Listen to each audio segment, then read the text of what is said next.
The wait is over.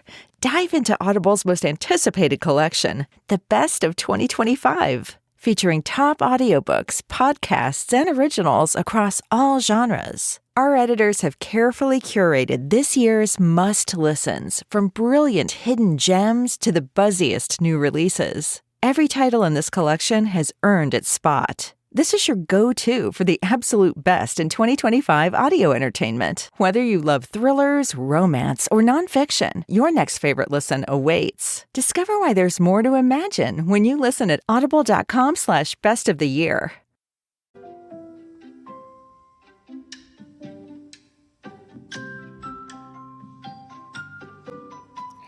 Hi, I'm Daniel Likus, and welcome to Book 101 Review. Book 101 is all about the books that I read for the last 40 years. And today I have my special guest. She's a transformational seminar leader, and of course, an author too, none other than Miss Tamara Andreas. Thank you so much, Daniel. I'm so honored to be here as your guest and to be introduced to your audience. Yes, and thank you, Miss Tamara. And can you please introduce more about yourself that I missed? Okay. So I have, well, a little over 30 years ago now, I co-authored a book with my sister, Tamara Andreas, on the topic is core transformation, and that's a method. It's a gentle inner process for personal change, for transforming behaviors, thoughts, or feelings that we don't like. And the process feels like being kind to ourselves. And so even 30 years ago, I was already a trainer and a seminar leader, and then when I learned core transformation, this became a focus of my work, and I'm just delighted that I had a chance to co-author the book on it with Connie Ray. And thank you so much for sharing your knowledge and wisdom to the world, Miss Tamara. Thank you. And today let's talk about the core transformation. So tell us, the idea of solving a problem without struggle seems counterintuitive. How do you define this inner struggle, and why is our common approach of fighting our problems so fundamentally flawed? Yeah, that's a great question. So first of all, when we're talking about things that we struggle with, it could be any kind of thought pattern or emotional experience or behavior that we don't like. So it could be something like judging ourselves or blaming ourselves or other people, feelings like anger or anxiety or sadness or overwhelm. Could be habits like eating something that we don't want to be eating or eating too much of it, or getting defensive or yelling at the kids, or whatever it might be. And so usually when something happens like that we don't like, we just try to stop doing it. We kind of fight with ourselves, and so oftentimes that doesn't work, and it can even make it worse, because when we fight with ourselves, then there's something in us that fights back, right? And so that's why struggling to change can it just doesn't work very well. When someone is deeply identified with a problem, feeling I'm anxious, I'm failure, what is the first most accessible shift they can make to begin seeing the problem as something they have, not something they are? Okay, yeah, that's a great perspective already. And that fits so well with this process that we are using. So, like, let's say the example that you gave of somebody feeling anxious. And so the first thing to recognize is that it isn't all of you that is creating that anxious experience. It's just a part of you, because you want to change it, right? So some of you wants to change it. So it can't be all of you. It's just a part of you, and it's happening unconsciously. So if it were in our conscious control, then we would have already changed it just by deciding to do something different, deciding we don't like that. Then we would have already changed it, because we haven't been able to change it just by deciding to do something else or to feel something else. That shows that it's an unconscious part of us that's generating it. And so yeah, so it isn't me that is anxious. It's a part of me that's generating this feeling of anger, and that same part of me we can work with. Actually, it's that part of me, the same part that's causing the problem, is actually the key to the solution as well. What does it mean to transform a problem, Miss Tamara? As opposed to solving, fixing, or defeating it? Yeah. So a lot of people think about problems as something to solve in the sense of understanding it. Like if I can just figure this out and understand it well enough, well then surely the problem will go away. However, that usually just doesn't work very well. So what that leads to is it just leads to understanding. But there are so many people who have said, I could understand everything about this problem and where it came from and how I got it and why I don't need to be doing it anymore, but the problem still keeps happening. And so we're not problem solving in the sense of figuring something out. We're transforming it by using a specific step-by-step process that leads us to the exact right resource that can transform it, that can change it from the inside out without even effort. We often speak about the power of awareness. How does simply bringing gentle, non judgmental awareness to problem actually begin to change it without any further action? Yeah, well, I would say that that can be a useful shift already. And for many people in their experience, that isn't enough to fully change the issue that they've been, working with. And that said, so with core transformation, that's kind of like one of the first steps that we do is we approach this inner part of us that has been generating maybe anxiety or something else. And so we approach this part of us in a non-judgmental way and even thank that part for being there. And that does already begin to shift our experience of it. And that's just the beginning, though. There's more that we can do to really fully transform the experience of whatever we consider to be a problem. Miss Tamara, let's talk about the mechanic of effortless change. Okay. It says that we resist, persist. How does our inner struggle and resistance actually food energy to the problem we are trying to solve? Yeah. So so for example, there's a man who was in sales, and he felt in a sales situation, he felt this inner pressure to make the sale. And what he found was that the more that he tried to not experience that, the more he tried to stop the pressure, the worse it got. And that's because the sense of pressure, it was generated by this inner part of himself. And when this happens, this inner part of us is trying to accomplish something positive. So in this case, it may have been trying to create a sense of safety for him. It may have been trying to make sure that he got something to happen in the world, that he was successful at something. It may have been trying to connect with other people. Who knows what it was trying to do? We can't know that just by figuring it out consciously. Um, but the unconscious part of us knows what it wants. So it's trying to get something positive. It's not going to let go of that pattern just you know, by us trying to stop doing it. So we need to work through that part to help the part get its deepest need met. When the deepest need of that part is met, then it becomes easy for the problem to go away. It just kind of dissolves. Interesting, Miss Tamara. And how does one learn to access the witness or observer within the part of us that can see the problem without being fully entangled in it, especially in the heat of a stressful moment?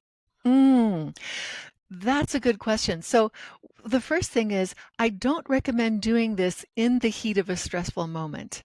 So this is something that we can do as an exploration sometime in a quiet moment.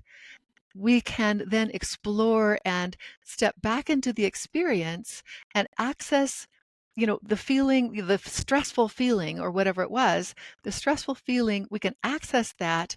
And then through that, we can discover that part. As far as how we can do this, it's usually easier. Some people can do this just from the book. They can just read the book and follow the steps that are all in the book and guide themselves through the process. Many people find it's easier at first to be guided by somebody else the first few times of experiencing it, and then over time, though, almost everybody, if they want to, can get to a point where they can guide themselves through the process. A major source of struggle is the endless cycle of negative thinking. How can we relate to our anxious or self critical thoughts in a way that doesn't involve arguing with them or trying to forcefully push them away? Okay, so like what would be an example of a negative thought that you have in mind? That I'm always struggling to cope up with my quota for my interviews every day. Okay. All right. And like what do you say to yourself when you are in this kind of struggle? I said, I can do it. I Okay. can do this. I will be successful in all my interviews. Okay. And so what is the thought that you want to change that happens? What is the thought that you notice sometimes that isn't so supportive that you want to change? I want to change the negative to positive. Okay, so when you say negative thought, like for example, some people have negative thoughts like, oh, um, this is going to go badly, or I'm not sure if I can do this, or, I hope that they don't figure out that I'm just faking it, or, that kind of thing. Um, and I'm not saying that these are true of you. I'm just giving examples of negative thought patterns that I've heard from some other people.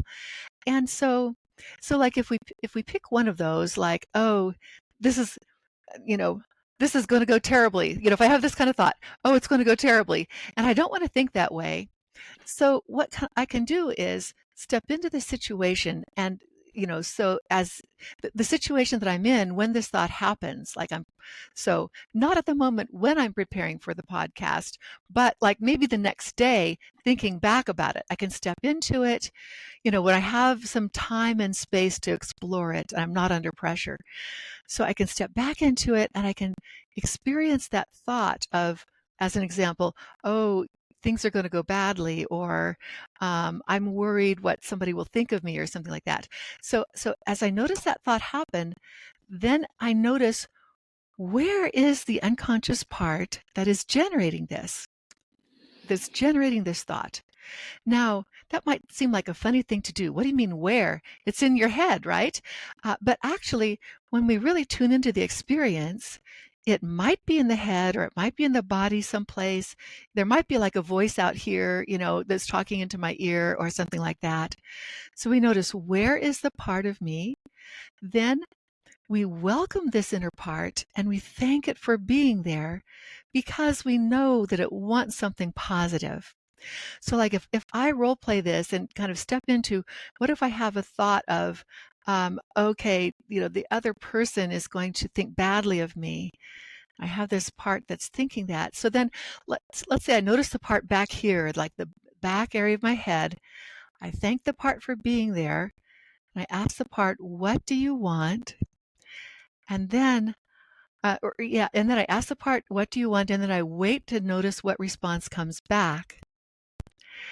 And for example, the answer that comes back, it might be, well, I want to be okay, or I want to be accepted, or I want to know that I'm good enough, or, who knows what it might be. Those are just some examples that kind of come to me as I'm kind of stepping into a role play.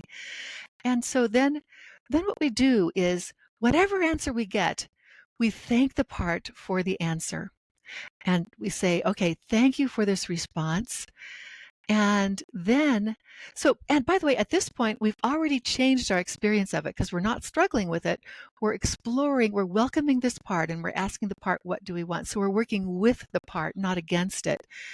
And so that's, like if the part says, I want to be accepted, so that then is the first positive purpose of this part.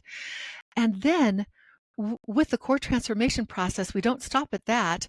We explore to discover deeper and deeper level purposes of this part until we get to what we call a core state.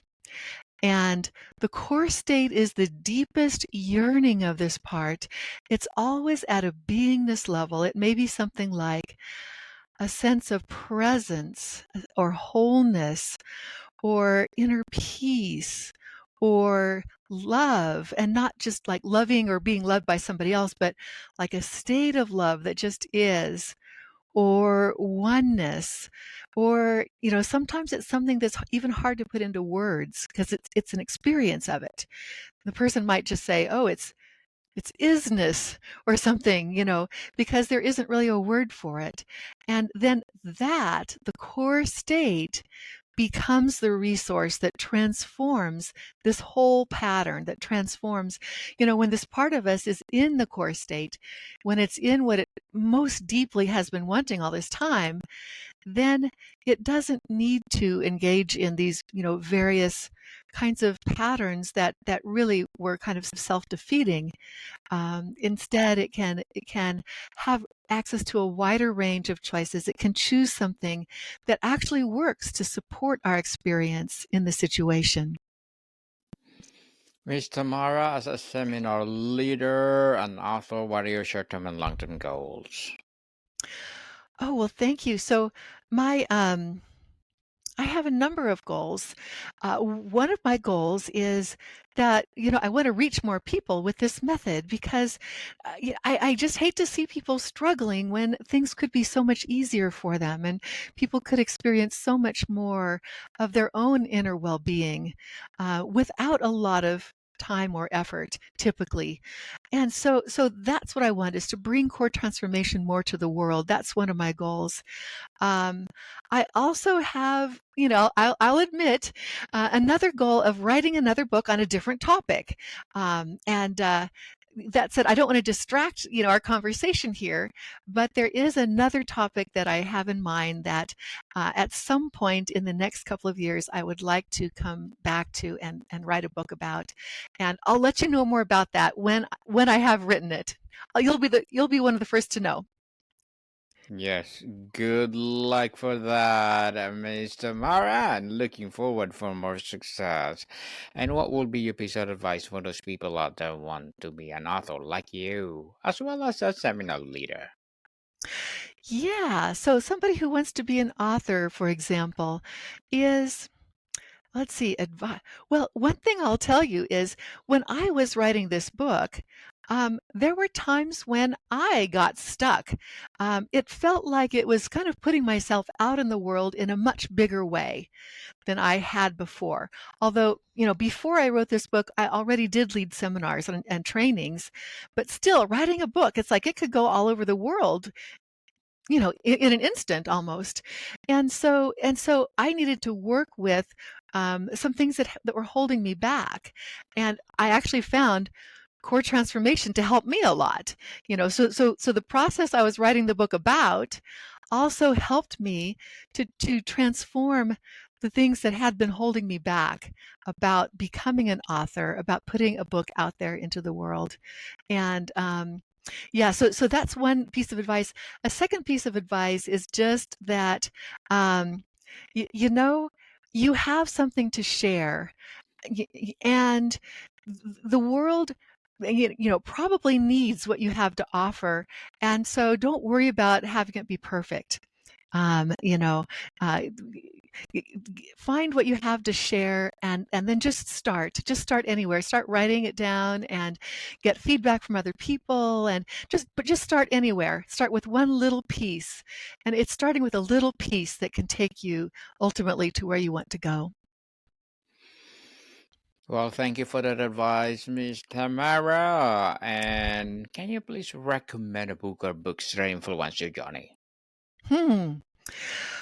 Well, since my field is and my journey is all about personal change and personal transformation, and so therefore the books that have been most influential are also in this category.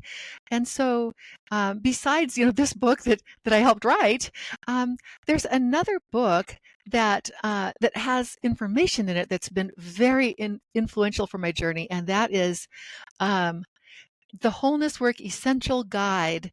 And this is by Connie Ray. And I didn't co-author this one. This is by Connie Ray Andreas. She's my sister, and she is the one who has developed both of these processes, the wholeness work and core transformation. And I found that this method also has been very influential for me and my journey. That when I learned that, it really supports my ongoing journey, and I find it to be very compatible with core transformation. Thank you for that recommended books, Miss Tamara. Thank you, thank you, thank you.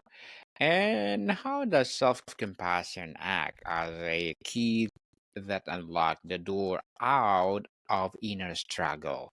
Is it a prerequisite or a natural result of this practice? Yeah, it's both. Actually, it's both. So, in order to really communicate with the inner part that has been creating the problem, we need to have at least a little bit of self-compassion already. And we at least need to be open to the possibility that this part may want something positive.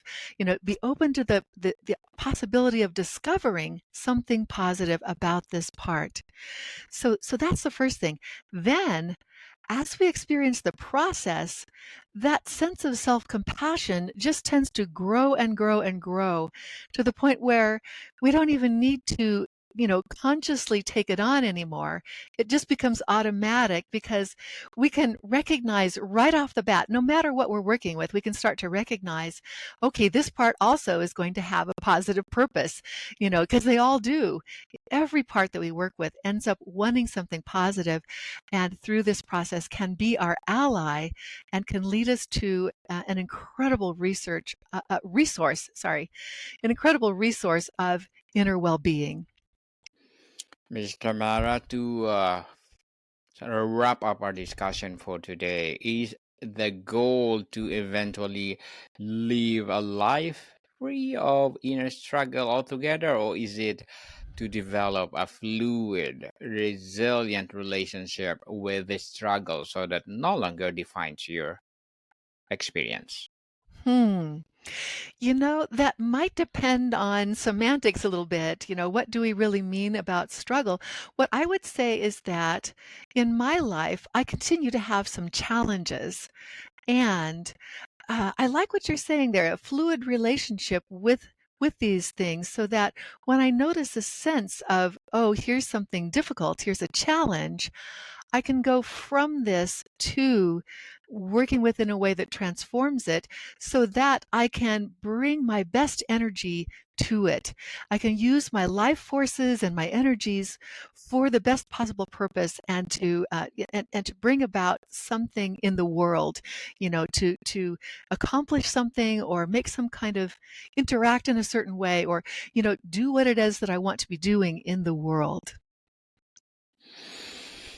Miss Tamara, thank you so much for sharing your knowledge and wisdom to the world. So, can you please invite our listeners to support your book, your advocacy, or whatever projects that you're doing right now? Yeah, so oh, does that mean that our Yeah, time go is up? ahead. Go Okay. ahead, Miss. So just very quickly, you can connect with my work at andreasnlp.com/free, and you can find some free resources that way. And also by browsing on the website, you can find my book, you can find some other options, and so there's really a lot of possible options there. Starting with some of the free things, though, can be a really great way to get started. Yes, people, let's support Miss Tamara Andreas, because if you support her, for sure, more and more empowering books like this to come, more and more empowering seminar leader to come. So, Miss Tamara, thank you so much for your time. You're so welcome. And I wish you and your audience just a wonderful path, a wonderful journey through life. More to come, people. See you soon.